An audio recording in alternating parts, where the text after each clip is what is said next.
Hola, hola, ¿cómo están, amigas y amigos de Fuerte y Claro? Bienvenidos una vez más a este su espacio aquí en el streaming de La República. Como todos los días, muy feliz de acompañarlos de 3 a 4. Manuela Camacho por aquí con lo mejor de las noticias del día, el análisis de la coyuntura a solo semanas de un evento muy importante, la segunda vuelta electoral. Hoy vamos a seguir analizando algunas nuevas posturas en política, contradicciones y momentos que merecen tener un espacio, pero antes de empezar, quiero darles un anuncio. Ok, en breves instantes el switcher me va a avisar cuando les pueda dar el anuncio. Mientras tanto, entonces, ¿qué les parece si hablamos un poco de lo que vamos a abordar hoy? Pues resulta ser que, si usted recuerda, y si no, ya le vamos a poner una serie de videitos para refrescar la memoria, Rafael López Aliaga había dicho con firmeza que no iba a respaldar a Keiko Fujimori, sobre todo porque estaba molesto porque Keiko en una primera etapa no lo apoyó con la narrativa del fraude. Porque estaba molestísimo con la candidata fujimorista, decía que ella se estaba sumando a aceptar una serie de resultados que él considera no solo ilegítimos, sino ilegales y producto de un fraude doloso. Como tenía en mente esa postura y estaba molesto, ofuscado porque Keiko en una primera etapa no le convenía hablar de fraude y porque muchos de sus voceros incluso empezaron a señalar que Rafael López Aliaga estaba hablando de algo para lo que no tenía pruebas, entonces dijo que no iba a votar por ella. Resulta ser que ahora la respalda. El partido Renovación Popular ha sacado un comunicado que vamos a ver en solamente instantes, en el que hace malabares para decir voten por Keiko Fujimori sin mencionar a Keiko Fujimori. A ver, vamos a ver el comunicado, por favor. Switcher.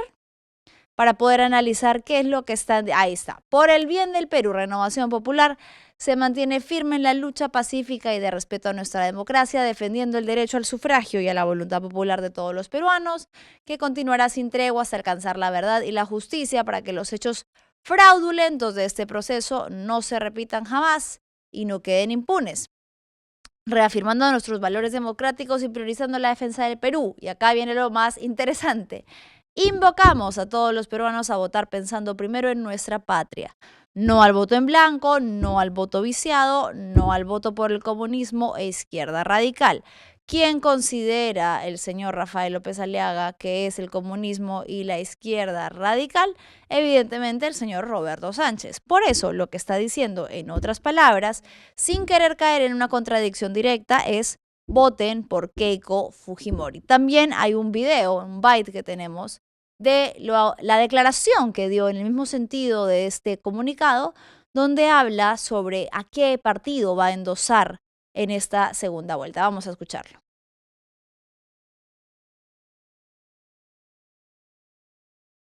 Quieren llevar a eso. Por eso es que hemos tomado la decisión. No al voto en blanco, no al voto viciado, no al voto por el comunismo e izquierda radical.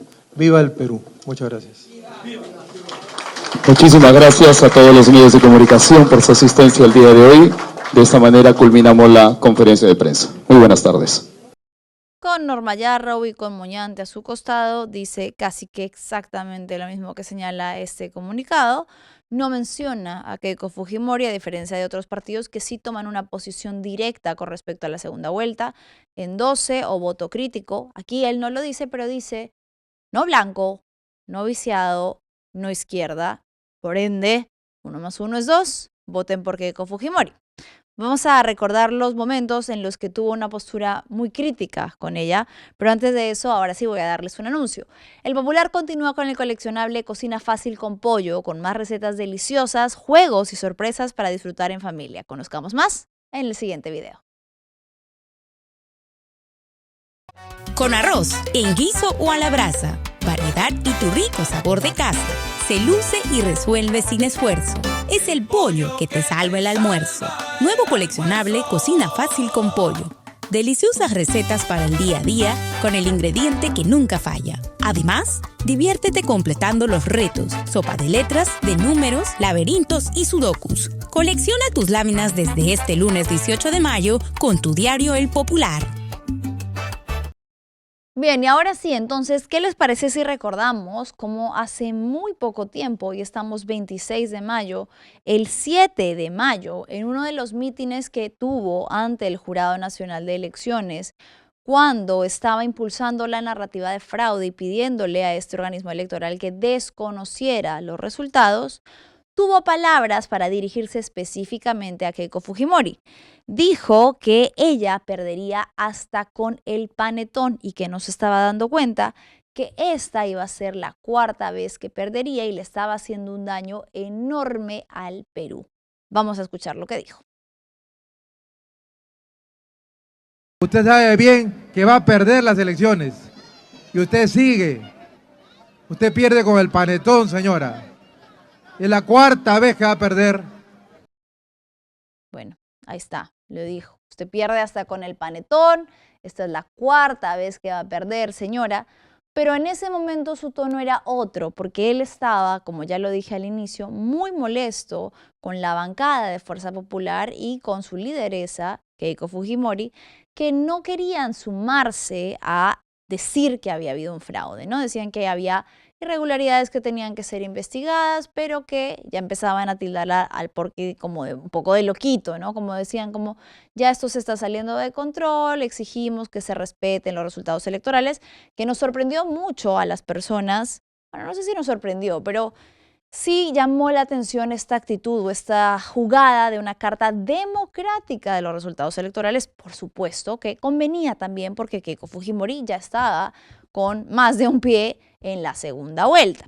No ha sido el único momento en el que López Aliaga había puesto un condicional. Había dicho, si usted, señora Keiko Fujimori, no quiere perder mis votos, los votos de Renovación Popular y los votos que fueron para Rafael López Aliaga, usted tiene que reconocer que aquí ha habido un fraude. Estaba como condicionando ese respaldo de la votación o esa migración del voto a que ella lo apoyara. Vamos a escuchar lo que dijo. Keiko Fujimori dijo en las últimas horas que lo insta a que juramente para que haya una... Ella no puede estar, pues yo lo lamento es que ella sea cómplice de este fraude, ¿no? Cualquier persona eso es lo que le reclama justamente. O sea, tendría mucho más apoyo de Renovación Popular si ella reconociera que hay fraude acá, pues. Que hay delito por lo menos. Ya, que no sea fraude ya, pero que hay delito sí hay, pues. Que va a apoyar a una comisión investigadora, ¿no? Para ver el delito de la OMPE, del Jurado Nacional de Elecciones. Si todo le parece bien y maravilloso, es cómplice de esto. Entonces, no es lo que yo diga. Mire, nosotros tenemos por lo menos 2,5 millones de votantes, ¿ya? De votos inclusive. Entonces, ella está perdiendo ese voto por ser parte de esta farsa.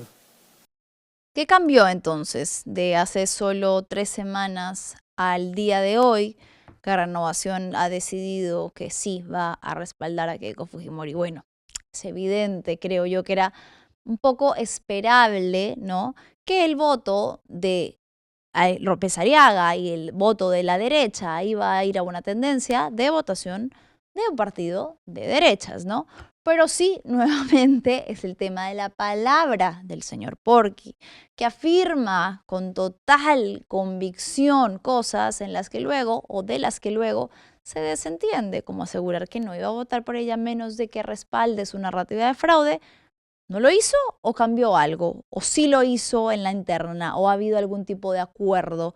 ¿Qué ha pasado en la interna para esta reconciliación? Que no sé si es del todo una reconciliación. A Porky no se le ve muy contento de estar señalando que voten por Keiko. Aparentemente no lo hace con absoluta convicción o endose. Para hablar sobre todo esto y mucho más, ya está conectado Alonso Cárdenas, quien es docente de Ciencias Políticas de la Universidad Antonio Ruiz de Montoya y politólogo, amigo de la casa. Alonso, ¿cómo estás? Muy buenas tardes. Hola Manuela, muy buenas tardes. Muchas gracias por la invitación.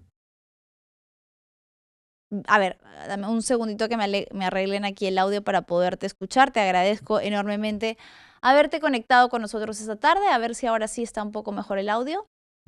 ¿Me escuchan bien? Ahora te escucho bien.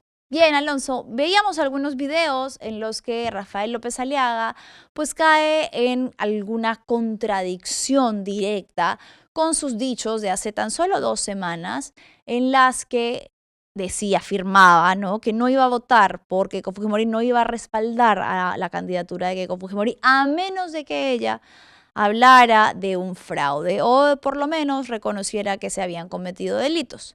Ahora, aparentemente, ante una situación en la que ya ellos están fuera de carrera y en una segunda vuelta Roberto Sánchez versus Keiko Fujimori, pues como que casi que obligado quizás ha tenido que salir a decir, no ha querido mencionar a Keiko, pero ha dicho no voten en blanco, no viciado, no comunismo, de lo que ellos comprenden comunismo, no izquierda radical, entonces, ergo, voten por Keiko. Bueno, efectivamente, ¿no? Yo creo que acá hay dos variables que es importante analizar. La primera, que esta conducta de contradicciones no es la primera vez que sucede. Recordemos que cuando él era alcalde de Lima, prometió en cámaras que no iba a dejar la alcaldía para postular a la presidencia. Y hace muy poco, en otra entrevista televisiva, señaló que pues se llevaba muy bien con López Chao, ¿no? Que tenía una muy buena relación con algunos integrantes de Juntos por el Perú y que no descartaba efectivamente una alianza, ¿no? Yo creo que estas contradicciones se condicen con la actitud política que López Aliaga ha mostrado en los últimos años. Y acá viene la segunda categoría de análisis, ¿no? López Aliaga, a diferencia de otros candidatos, por lo menos toma una posición, ¿no? Dice, no al voto viciado, no al voto en blanco, ¿no? Entonces, eso creo yo que es rescatable de Renovación Popular, ¿no? Porque en escenarios límite, uno tiene que tomar una posición, no puede ser pues el Poncio Pilatismo, como se le conoce, ¿no? Claro, Y esto no lo digo yo, lo dice Mario Vargas Llosa en un libro que se llama El pez en el agua, que ante escenarios límite uno tiene que tomar una posición. Y bueno, ya olvídese lo que dice la Biblia sobre los tibios, ¿no? sobre todo si eres una agrupación política, ¿no? Como en el caso del Buen Gobierno, de Jorge Nieto, o el Partido Morado, que ambos han dicho ni A ni B, los dos son extremos, viciaremos voto.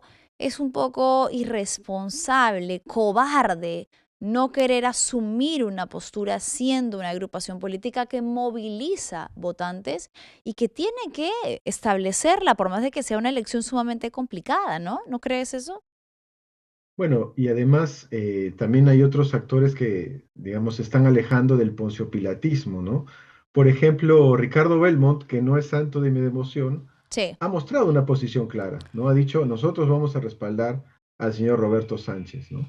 Justo Y de en la eso íbamos academia, a hablar. Para poder verlo, mientras que tú sigues hablando del tema, vamos a ver el comunicado en pantalla que ha sacado el partido Obras, en el que ha dicho directamente, como tú mencionabas, que van a respaldar al partido político Juntos por el Perú y al candidato presidencial Roberto Sánchez, debido a la grave polarización política y social que exige reconciliación nacional, estabilidad democrática y unidad, y que el partido denunció irregularidades en el proceso electoral, así como el silenciamiento y discriminación sistemático de su candidatura presidencial por parte de importantes medios de comunicación. El último es que pone esos dos y arriba pone que han sostenido una posición principista e invariable, primero la patria, segundo el partido, tercero las personas. Esos son sus tres argumentos, pero como tú bien dices, sí toma el coraje de decir voy a respaldar tal candidatura o tal otra, no en el medio, no en el ambiguo. efectivamente, ¿no? Yo creo que en escenarios límite, lo más responsable es tomar una posición, sea cual sea, ¿no? Sí. Pero López Aliaga ha tomado una posición, más allá de sus contradicciones históricas que hemos aquí señalado. El señor Ricardo Belmont ha tomado una posición, más allá si es o no es santo de nuestra devoción. Y yo creo que ante escenarios tan complejos como los que vive el país, seguir el ejemplo pues de Poncio Pilatos no es lo más adecuado, ¿no? Así que yo creo que otros actores, por ejemplo, en la academia, también han fijado una posición. No sé si has visto el tuit del señor, del profesor Steven Levinsky, donde, digamos, en concordancia con la postura que ha estado tomando en las últimas elecciones, señala pues que el mal mayor es Keiko Fujimori, que además ahora tiene el apoyo de Washington, y que él apoyaría, digamos, a pesar de todas sus falencias y todas sus limitaciones, al señor Roberto Sánchez, ¿no? Entonces llega un momento en que el ponciopilatismo pues se agota, ¿no? Y yo creo que ese momento es ahora, ¿no? Entonces uno puede tomar una posición por A o por B, pero creo yo que ante escenarios límite, en una situación catastrófica del país, el ponciopilatismo, desde mi perspectiva, no es la mejor alternativa, ¿no? ¿Hay algo en lo que coinciden estos partidos políticos y estas figuras políticas o académicas o desde diversos ámbitos que deciden rechazar la candidatura de Keiko Fujimori? Y es en su preocupación por el copamiento de poderes que podría como completarse del todo de alcanzar la presidencia. Ella ha dado unas declaraciones recientemente en las que de manera, para mí, francamente descarada, ha dicho que quien ha gobernado en los últimos 25 años ha sido el antifujimorismo y ha señalado que si bien han sido oposición, no han sido obstruccionistas, algo que es fácilmente rebatible viendo, por ejemplo, cómo actuaron en contra de Jaime Saavedra por bajarse la reforma educativa, con otros ejemplos, como por ejemplo la frase famosa, no me importa si se perjudican 100 o 1000.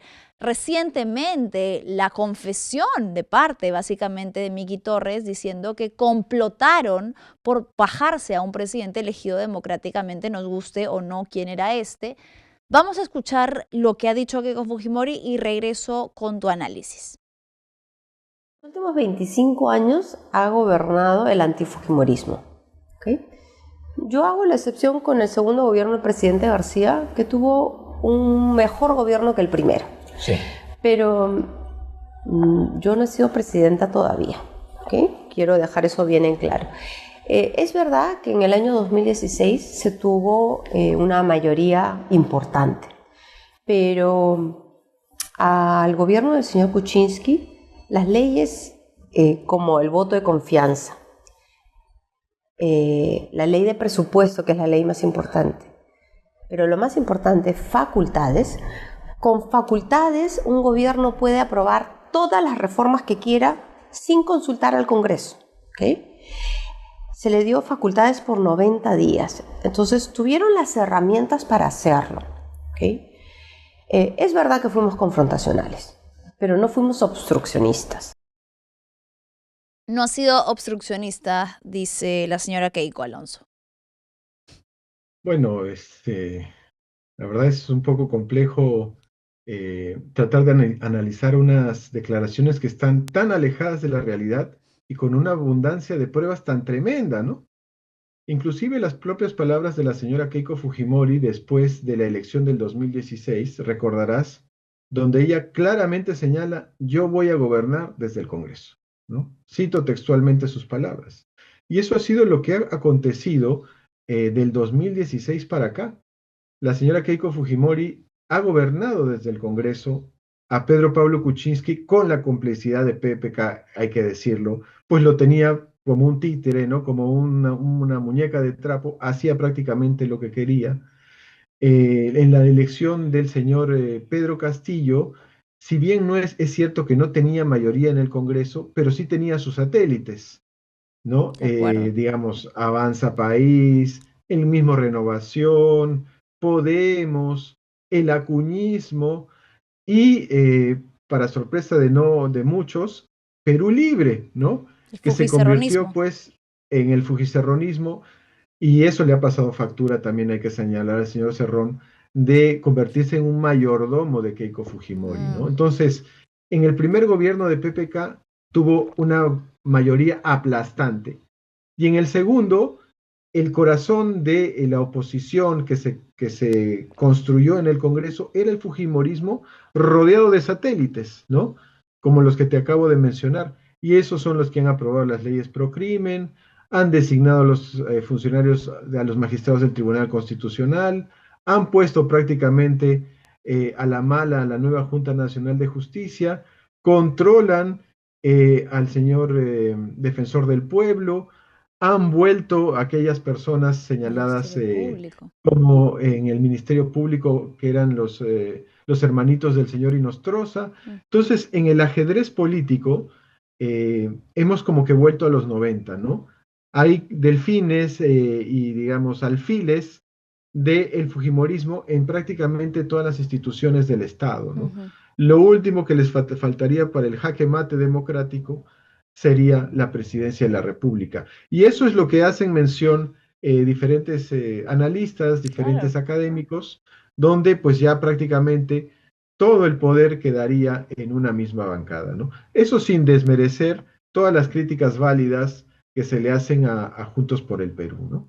Hablando de las críticas hacia Juntos por el Perú, una de las mochilas más pesadas con las que sigue cargando Roberto Sánchez es la figura de Antauro Humala, una persona con ideas y principios que han sido antidemocráticos, contrarios a los derechos humanos. Una reciente encuesta de Ipsos hablaba de esta percepción que tenía la ciudadanía sobre la cercanía de Antauro con Roberto Sánchez. Vamos a ver qué es lo que señaló la población en esta encuesta para poder analizarlo.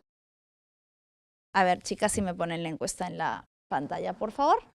Bien, ahí está. Entonces decía, de ganar las elecciones Roberto Sánchez, la participación en el gobierno de Antauro Humala sería un aporte positivo o negativo. Solo un 19% decía que era positivo, mientras que un 66% lo señalaba como algo negativo, 15% no precisaba. Y del porcentaje que votó por Sánchez en la primera vuelta, estaba más o menos dividido, ¿no? De hecho, cambia mucho la tendencia y lo considera algo positivo, un 45% de quienes ya respaldaron a Sánchez, y un 34% lo considera negativo. Entonces, ahí podemos ver que para quien desde el comienzo, con convicción, probablemente votó por Sánchez, Antauro nunca fue un problema. Sin embargo, para los indecisos que ahora están evaluando su voto, sí lo es, con miras a la segunda vuelta.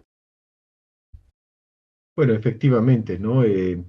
Esto es una señal del problema estructural que ya hemos discutido varias veces en tu programa, donde has tenido la generosidad de invitarme, de la debilidad estructural del sistema de partidos, ¿no? Juntos por el Perú parece pues una suma de políticos independientes, ¿no? Que se han subido a una combi electorera y que con esa combi electorera destartalada piensan llegar al 2026, ¿no? Al 28 de julio del 2026. Desgraciadamente no es lo mejor, no hay, digamos, salvo limitadísimas excepciones, militancia, no hay una identidad programática clara, no hay una organización, no hay, digamos, en fin, todo el aparato que requiere pues un partido político, ¿no? Eso no hay, ¿no? Y Antauro Humala es la consecuencia de esos ríos profundos, si me permites la expresión, ¿no? Pero yo creo que ahí el liderazgo político que debe asumir Roberto Sánchez debe ser claro, ¿no? Decir, bueno, Antauro Humala es un colaborador, nos ha ayudado muchísimo en la primera vuelta, pero ahora estamos en otro momento político, que es un momento político de construir alianzas, ¿no? De abrir el abanico, y bueno, actualmente el señor Antauro Humala no es un vocero calificado para dar declaraciones por Juntos por el Perú, ¿no? Y así poder atraer sobre todo a los votantes indecisos, que son los que finalmente van a dirimir esta elección que pues está bastante ajustada, ¿no?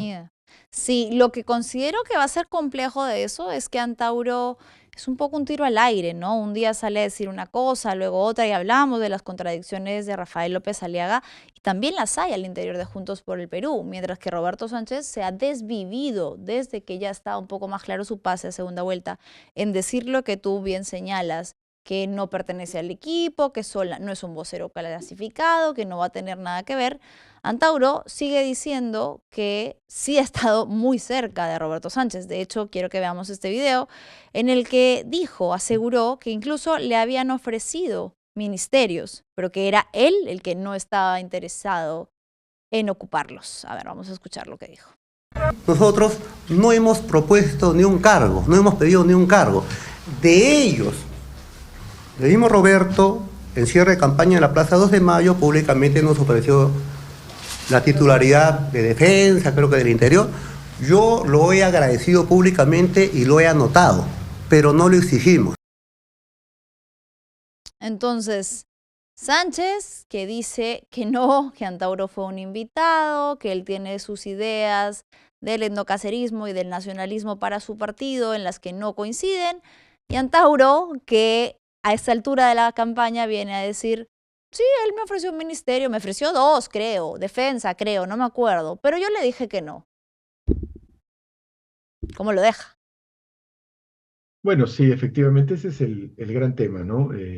La debilidad estructural del sistema de partidos, ¿no? No hay una línea orgánica, no hay una definición ideológica, es la suma de voluntades independientes, pero desgraciadamente, para bien o para mal, esa es la oposición que actualmente existe para el fujimorismo y muchas personas van a votar por Roberto Sánchez no por convicción, No. sino por una posición claramente antifujimorista, ¿no? Otros lo harán porque efectivamente tienen temor de que el fujimorismo controle prácticamente todo el aparato público y no haya pues un mínimo, una Contrapeso. expresión mínima de contrapesos. Otros viciarán su voto, dirán pues ninguno de estos dos me representa. Y bueno, vamos a ver cuáles son los resultados de las elecciones, ¿no? Yo creo No que falta nada. a pesar de que falta muy poco, hay dos factores que pueden haber equilibrado un poco la balanza, ¿no? El primero, las declaraciones, como mencionabas muy bien, de Miki Torres, que algunos equiparan es el nuevo nosotros matamos menos del señor Treyes, ¿no? Sí. Yo creo que no llega a tal a gravedad como sucedió con Treyes, pero es el primer error grave de la campaña de segunda vuelta de Fujimorismo, ¿no? Y el Bien. segundo fue el debate, ¿no? Donde se suponía que iba a haber, todo era improvisación y caos en Juntos por el Perú, y no fue así, ¿no? Tuvieron un equipo bastante solvente y lo que se esperaba es que el fujimorismo apabullara, no fue así. Hasta me atrevería a decir que Juntos por el Perú ganó 1-0, ¿no? Y esos dos factores podrían tal vez empezar a equilibrar un poco más la balanza, que por lo que se ve en las últimas encuestas es desfavorable para el señor Roberto Sánchez, ¿no? Sí, de acuerdo contigo. Y eso que considero que no ha habido muy buena articulación de ideas. Sin embargo, siento que sí, al menos en el ámbito de la percepción, es probable que el debate lo haya ganado el equipo técnico de Juntos por el Perú, que supo recordarle ciertas cosillas al fujimorismo. ¿Qué esperar, Alonso, para cerrar de este nuevo debate? Nos vemos ahora sí ante la posibilidad, ante el hecho, la realidad de que se enfrenten Roberto Sánchez con Keiko Fujimori este domingo. ¿Qué esperar del debate?